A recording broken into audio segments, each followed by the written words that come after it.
Chad Johnson had a wide receiver camp in Miami, which is not a headline by any means, but I'm just confused since when can wide receivers who have no NFL records, no playoff experience, no Super Bowl rings, and no highlights that live on past their career have an NFL camp and where they're teaching current players how to be better at their position?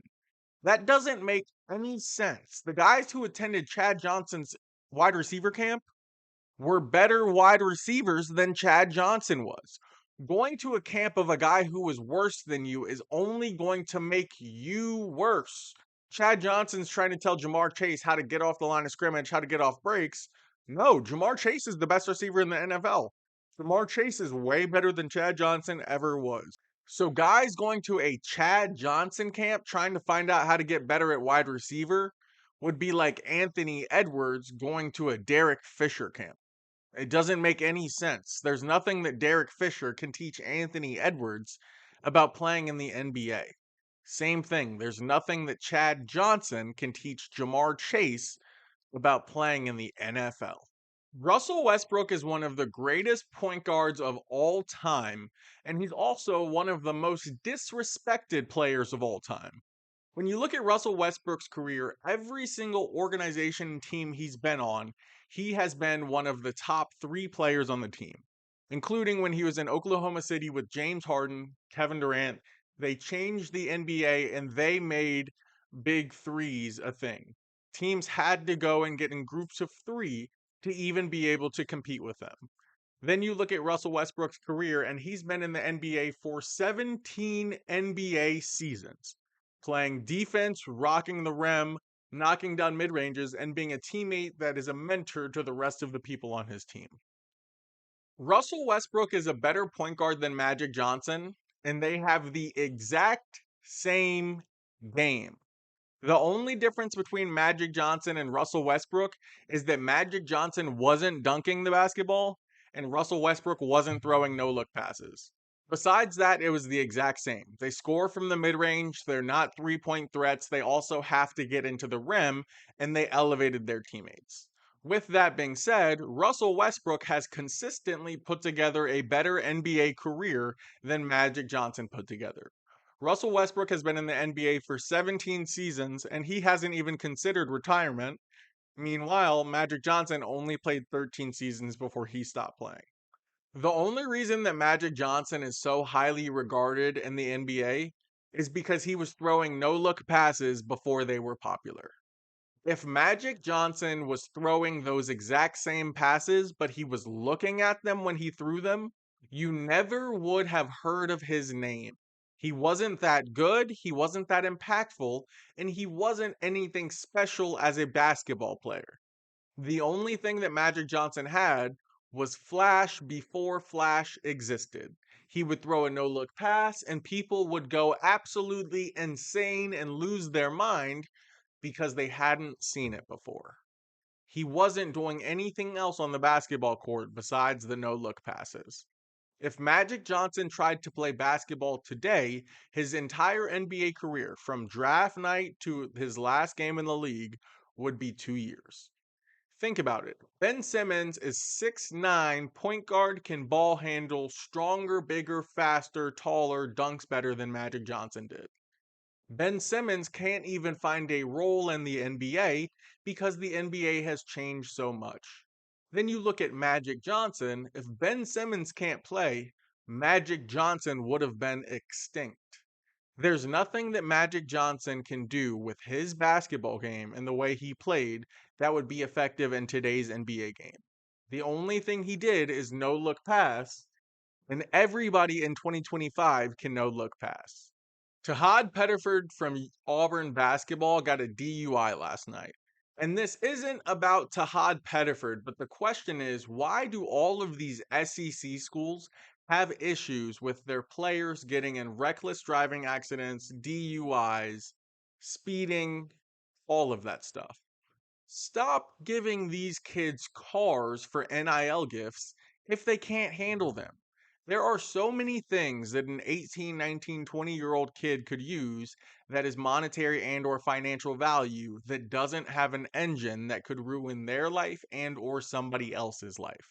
As soon as you put these kids in a car, they're doing things that they haven't even thought through. They're not bad kids, they're making bad mistakes because they're just trying to have fun. So the issue is not the kids driving the cars getting in all of these incidents. The issues are the NIL donors, the university, the coaches who know that these kids have these high powered motor vehicles. They aren't paying attention to the kids. After the kids leave the football field, the coaches don't think about them again. Meanwhile, those kids are making mistakes that are costing them their livelihood. Duke basketball has a horrible resume of translating talent from college basketball to the NBA. When you look at Duke's NBA players, the best one is Kyrie Irving, and Kyrie Irving didn't even really play at Duke. Kyrie was at Duke for a quick 5, 10 games, maybe, before he withdrew and declared for the NBA draft. You look at everybody else who went to Duke. Zion Williamson didn't translate to the NBA. Cam Reddish has been a bench rider on the NBA since the day he entered the league. RJ Barrett never reached his potential. He was the number one recruit out of high school, and coming out of college, he was drafted number 2 overall, only behind Zion. All of those guys never reached their potential. Cooper Flag goes to the NBA Summer League and clearly is not developed because everybody else who was in college with him last year now is playing in the Summer League with him, and they are dominating him. Duke historically has a terrible, terrible, terrible track record of getting their players from college to the NBA. Jahlil Okafor from Duke. When Jahlil Okafor was at Duke, he was the greatest thing since sliced bread. He goes to the NBA. You have not heard of Jahlil Okafor since that moment. Marvin Bagley was supposed to be a unicorn entering the NBA because of how good he could dribble, how good he could shoot, and how dominant he was at Duke. You have not heard of Marvin Bagley since he left Duke. Trey and Tyus Jones, highly touted point guards coming into Duke. Both brothers, you have not heard of either of them in the NBA. Trey is not in the league. Tyus is in the league, backup point guard, because he went to Duke. None of the guys from Duke University are successful NBA players because Duke's program does not prepare them for the NBA. Duke plays in a tiny gym that feels, looks, and sounds like a high school basketball gym. So when those guys go to the NBA, they are completely taken aback because now they're playing in an arena for the very first time. Duke doesn't have the facilities, the resources, the culture, the competition in the ACC, or the coaching ability to elevate college players from college to the NBA. All that Duke is good at is getting really good college players, recruiting them, putting them in a position to be successful in college. They do not develop players to be successful in the NBA, which is the goal of everybody who ultimately goes to school at a university like Duke. When you look at the premier college basketball program, only the University of Kentucky is a school that historically has a track record of consistently putting guys in the NBA. For the last 14 years, Kentucky has put guys in the NBA in the first round every single year. Not only are those guys first round draft picks, those guys stay in the NBA for a whole career. I'm not talking about 2 years, I'm talking about 10 plus year careers. Don Calipari turned Kentucky into a pipeline for the NBA. And while he did not prepare them to be 100% successful at the University of Kentucky, what he did create was the future of the NBA. Every NBA team right now that you look at probably has a player from the University of Kentucky. Every All-Star game that happens has 2, 3, or 4 players from the University of Kentucky. That foundation was laid by John Calipari, and that's what makes Kentucky the most dominant college basketball program in the nation. Duke does not prepare their players for the NBA. So when you have a good career at Duke, your career stays at Duke. You never take that talent to your NBA team with you. Walter Clayton Jr. is the future of the NBA. Meanwhile, his situation is terrible in Utah. He is fortunate enough to play alongside Ace Bailey, and it's going to be on the two of them to turn the entire franchise of the Utah Jazz around. Walter Clayton Jr. in college was a superstar. He was the closest thing to Davidson Steph Curry that we had ever seen. He comes in the summer league and he's the exact same guy. That's what you want to see from a first round draft pick is consistency of your point guard to know that hey, not only was he able to do this in college, not only was he able to do it in March, not only was he able to do it in the national championship, he's going to come do it in the summer league, the regular season, the playoffs, and ultimately the NBA championship to take our team to the next level. Reed Shepard is the most unknown player in the NBA who's going to be a huge star. Reed Shepard just took a developmental year with the Houston Rockets to where he was sitting behind veterans like Fred VanVleet, Jalen Green, Dylan Brooks, and guys like that. He didn't play a lot. But every time Reed Shepard got an opportunity to come in the game, he scored, he showed how great he was, and he showed that he's going to be able to dominate in the NBA. Reed Shepard was sent to the G League for a short G League stint, and he had 30-point games left and right, absolutely dominating those guys and showing them, hey, I'm an NBA guy. I'm not going to be here very long, so let me just go ahead and ball out on your ass. Reed Shepard came to the G League again this year, dropped 28 points last night, 6 3-pointers, blocks, steals, defense, and proved that Reed Shepard is going to be an NBA All Star. Reed Shepard is a dominant point guard who can do every single thing on the court that you would ever ask your point guard to do. And to be completely honest with you, Reed Shepard is Steph Curry. He's Steph Curry, but all of his attributes are a little bit lower, but the game that he plays is the exact same. People say that LeBron's physicality would have made him better back when Jordan played. That makes absolutely no sense. LeBron James is 6'8, 250 pounds, and he has never had a serious injury throughout the 21 seasons that he's played in the NBA. So people say that if he goes in a more physical era, he would be better when it's actually the absolute opposite. If LeBron James played in a more physical era, he would have taken more hits, more bumps, fell more, gotten more injuries, been hurt more, and he wouldn't be LeBron James who played 21 years. He would be LeBron James who had a 13-year career, which is great. But when you think about the way that LeBron's career played out, he didn't get to Miami until he had been in the NBA for 8 seasons already. So LeBron James only would have had 5 opportunities to win a championship. He would have finished with 2 rings, and that would completely change the entire legacy of the LeBron James that we know it.